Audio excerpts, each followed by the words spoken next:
I was standing beside the cake table when my 13-year-old niece Ava peeled back the plastic on the iPhone I bought her. She giggled, her fingers delicate on the box like it was glass. "Mom says if you disappeared tomorrow, no one would even notice." She said it like a joke, a whisper meant to sting, but dressed up in teenage sugar. Across the room, people laughed. 30 voices, easy and careless. My sister, Rachel, Ava's mother, didn't even look up from her wine glass. She was leaned back on the couch, one leg crossed, smirking. The kind of smirk you wear when your plan works exactly as intended. My mother was in the kitchen stirring something she wouldn't eat. She didn't say anything, but her shoulders lifted just slightly, a gesture I knew too well. It meant she approved. My father, seated in his worn armchair by the sliding doors, didn't bother pretending. He raised his beer can. "Well," he said, chuckling, "she's not wrong." That's the thing about my family. They never yelled to hurt you. They laughed. Uncle Dennis snorted into his napkin. My cousin Claire, who once borrowed money for emergency dental work and never paid it back, clapped like Ava had delivered a punchline on late-night TV. And me, I just stood there. Like always. I was the one who bought the phone, the one who paid the overdue school fees last fall when Rachel forgot, the one who added them all to my Netflix account because Mom couldn't figure out how to log in on the TV. I was the one who showed up. And now, apparently, I was also the one who wouldn't be missed. Ava looked up at me, eyes wide and innocent, still smiling. "Thanks for the phone, Aunt Viv." I swallowed, nodded. "My name is Vivian. Vivian Hale, 36 years old. Old enough to know when the room has no place for you, even when you're the one footing the bill." I didn't say a word. I pulled my phone from my pocket. 2 taps. Utilities off. Streaming canceled. Shared phone line disabled. Mortgage auto payment stopped. Just like that, I disappeared.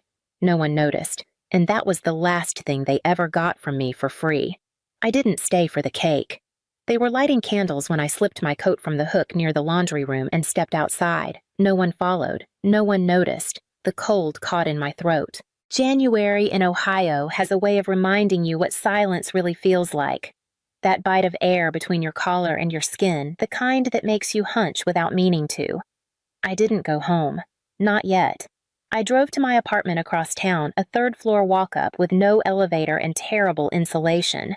I'd lived there for 7 years, long enough for the carpet to remember the shape of my steps.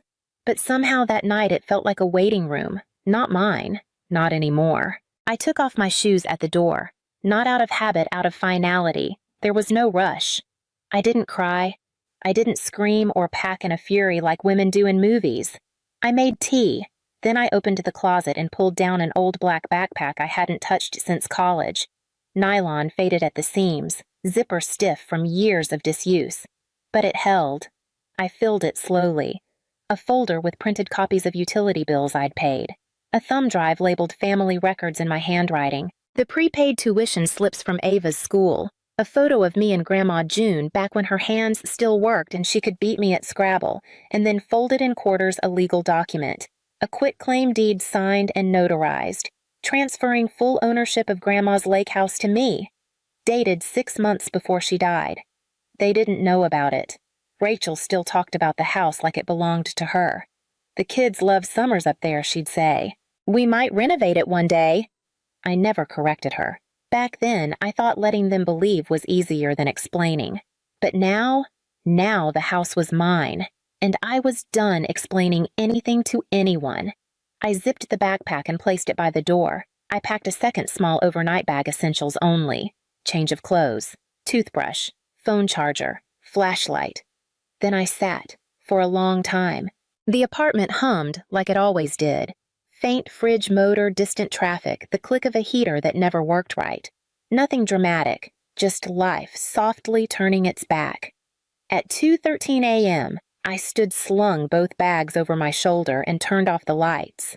No note, no goodbye. I drove across the city in the dark. Their neighborhood was quiet, the kind of quiet that comes from comfort, from not needing to question where next month's heat will come from. They'd never question it, because I'd always paid it. Until now. I walked up the path to my mother's house as silent as a thief, only I wasn't stealing. I was returning something. I left the backpack by the bottom stair where they'd be sure to trip over it in the morning. Then I left. really left.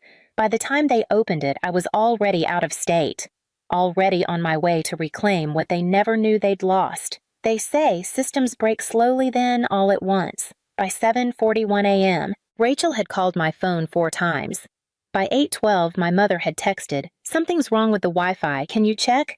By 8:26, my father's pharmacy app declined his insurance refill. And by 9 Hazura, the thermostat clicked cold. I didn't answer any of them. Instead, I sat in a diner 2 towns over, sipping black coffee that tasted like burnt pennies, watching sleet collect in a silent parking lot. By noon, their silence shattered. Rachel again, this time from a different number. "Vivian, what the hell is going on? Mom's freaking out. Dad's yelling. The utilities are all screwed up. The cable's down. Ava has an online test this week and the internet's just gone." I let it ring. Then another message. "Was this your way of punishing us? Seriously, grow up." I smiled. Not because it was funny, because the panic was familiar. I'd just never been allowed to share in it. At 2:37 p.m., I got an email from the mortgage lender. Subject line: auto payment canceled. Past due status warning. They'd never seen that email before. I always forwarded it to myself. At 4:12 p.m., a message from my mother. "Vivian, your father is very upset. I don't know what you think you're doing. This family is falling apart." Falling apart. That was rich coming from her. For 20 years, I'd watched her hold her wine tighter than my shoulder. She always said the same thing whenever Rachel failed or made another mess. "She's just figuring things out. You're the stable one, Vivian. Thank God for you." It wasn't gratitude, it was delegation, and I was done accepting the assignment. At 6:45, someone knocked on my apartment door. 3 sharp, impatient hits. I didn't move. Again. Fists now. "Vivian, open this goddamn door." My father's voice. He hadn't been to my apartment in 5 years. Not since I moved out to give Rachel space when she got divorced and moved back into our parents' house with a child and a pile of debt. I stood behind the door, quiet as drywall. "You think you can just cut us off? You think this makes you powerful?" The doorknob rattled, then stilled. "We raised you. You owe us. You're not better than this family. You're just a bitter little girl with a paycheck." He waited. I waited longer. Eventually, I heard him mutter something, maybe a curse, maybe my name, and walk away. His steps were slower than they'd been when he arrived. I sat back down at the table, the same one where I'd spent Thanksgiving alone 2 years ago, because we're doing a smaller family dinner this year, just Rachel and the kids. They always called it smaller when I wasn't invited. I made pasta, opened a bottle of wine I'd been saving for no one in particular. By 10 Suvirud, Rachel posted on Facebook asking if anyone else's utilities had been hacked. A cousin commented, "Isn't Viv your IT sister? Maybe she can fix it, LOL." Rachel didn't reply. The next morning, I woke to 26 missed calls. 7 from my mother, 9 from Rachel, 3 from Ava, her first. The last one just said, "There's a black bag by the stairs. Was that you?" I didn't respond. She was the one who said I could disappear and no one would notice. Now they couldn't stop looking. They opened it together.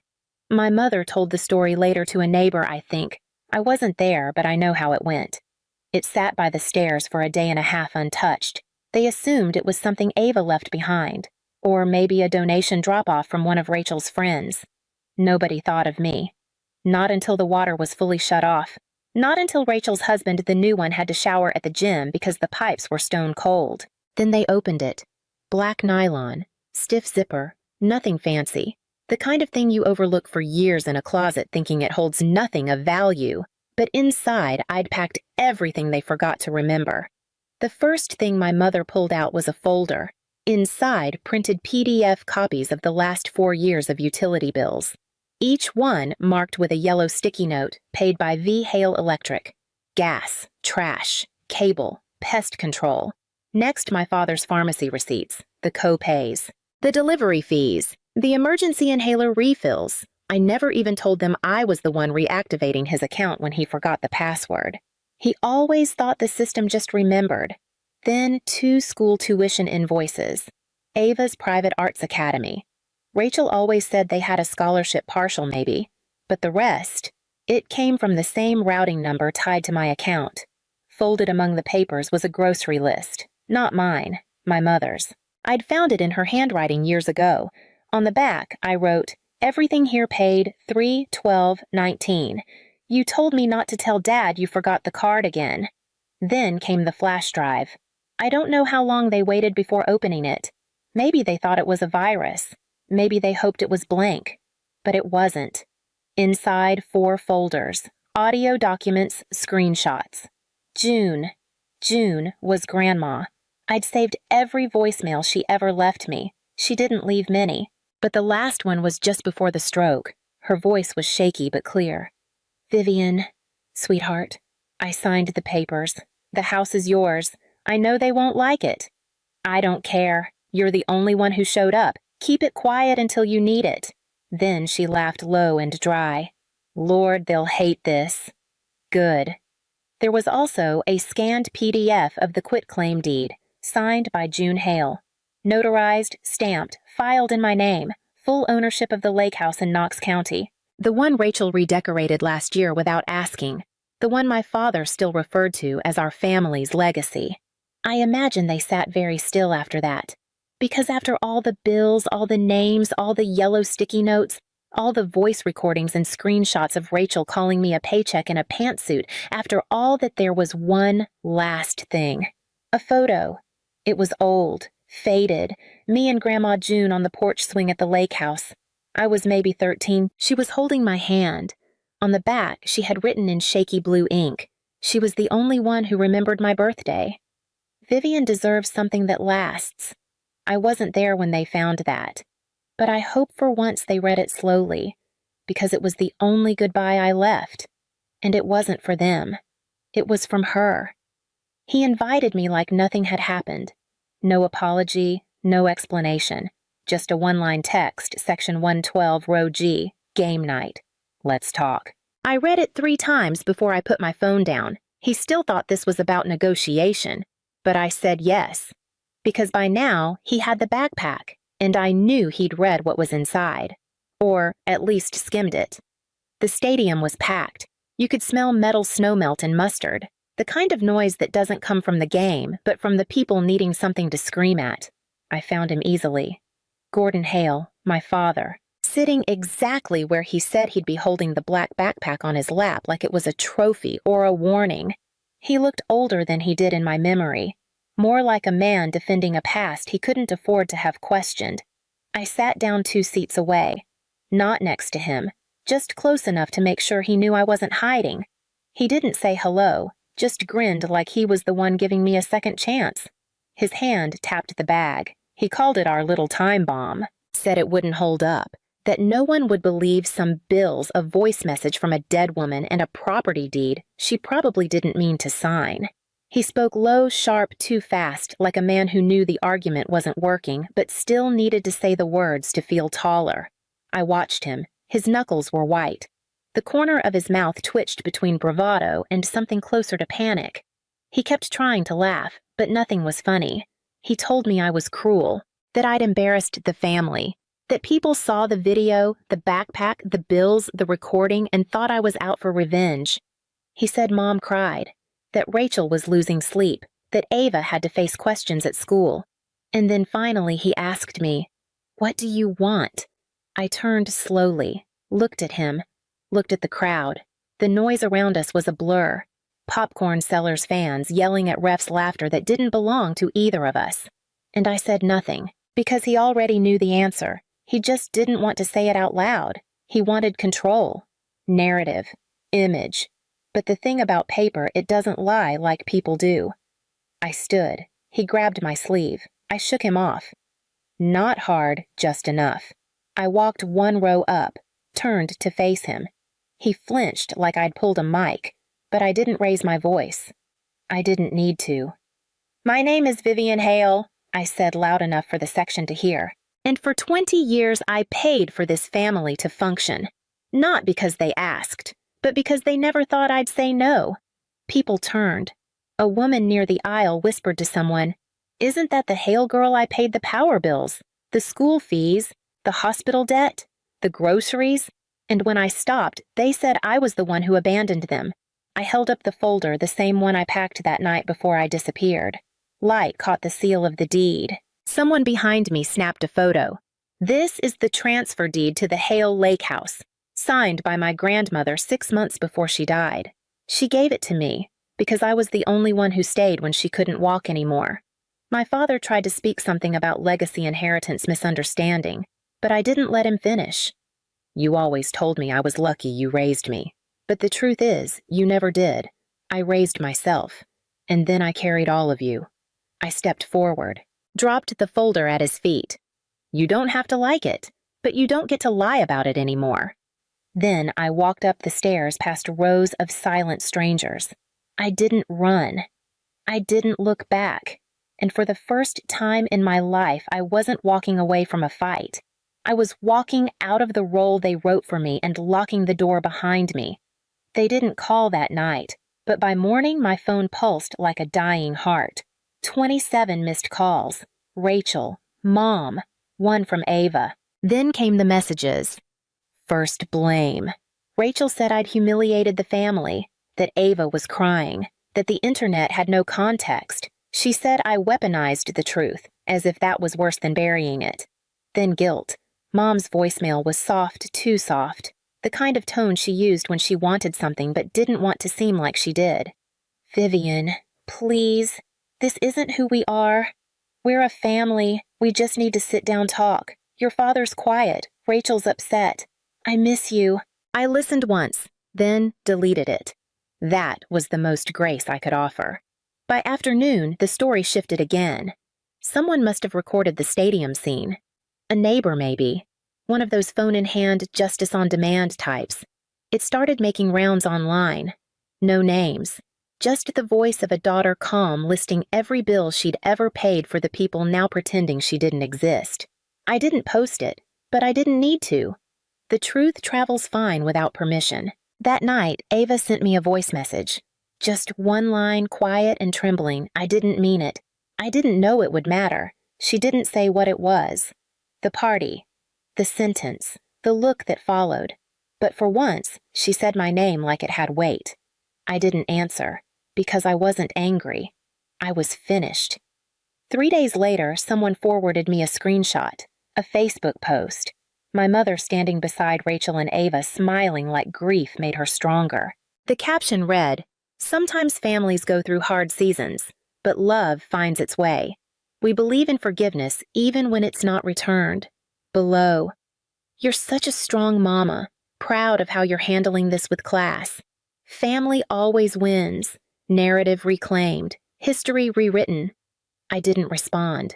I didn't correct, because the truth isn't something I needed to drag back into their house. I'd already laid it at their feet.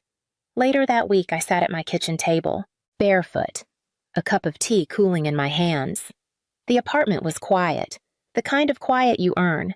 No buzzing texts, no just checking in voicemails with knives tucked inside. Then one last message, from my father. 5 words. "You'll regret this. We won't." I let the screen dim on its own. Then I opened my settings, blocked his number, then Rachel's, then Mom's. Not out of anger, not as punishment, but because silence this time wasn't surrender. It was a decision. And I was finally the one making it. The lake house was smaller than I remembered, paint peeling near the windows, gutters half detached, the porch swing long gone. But it was still here, still standing, just like me. The deed had been recorded weeks ago, quietly, legally, permanently. The county clerk asked if I wanted to notify any family members. I shook my head. They'll know. Inside, the house smelled like dust and river wind. Grandma's old floral couch was still there, sun-bleached and stubborn. The upstairs bathroom had a slow leak. The guest room had become a storage pit full of half-finished summer projects, most of them Rachel's. I boxed up what didn't belong, left the rest untouched. Some things aren't meant to be cleaned, just cleared. On the kitchen table, I placed one item, the photo of me and Grandma June, the same one from the backpack. Her handwriting on the back was fading now, but I didn't need ink to remember. Vivian deserves something that lasts. Outside, the lake moved slow and wide like it always did, like it didn't care who thought they owned it. I stood on the porch steps with a mug of coffee in my hand and nothing in my inbox. No calls, no requests, no emergencies. Just the cold air, the wood under my feet, and the quiet. Not the kind of quiet that makes you feel small, the kind that lets you breathe deeper. I didn't post about the house. I didn't tell anyone I'd arrived, but I updated my address. Because sometimes you don't have to burn the old life down. You just have to stop answering when it calls and move into the one that was always yours.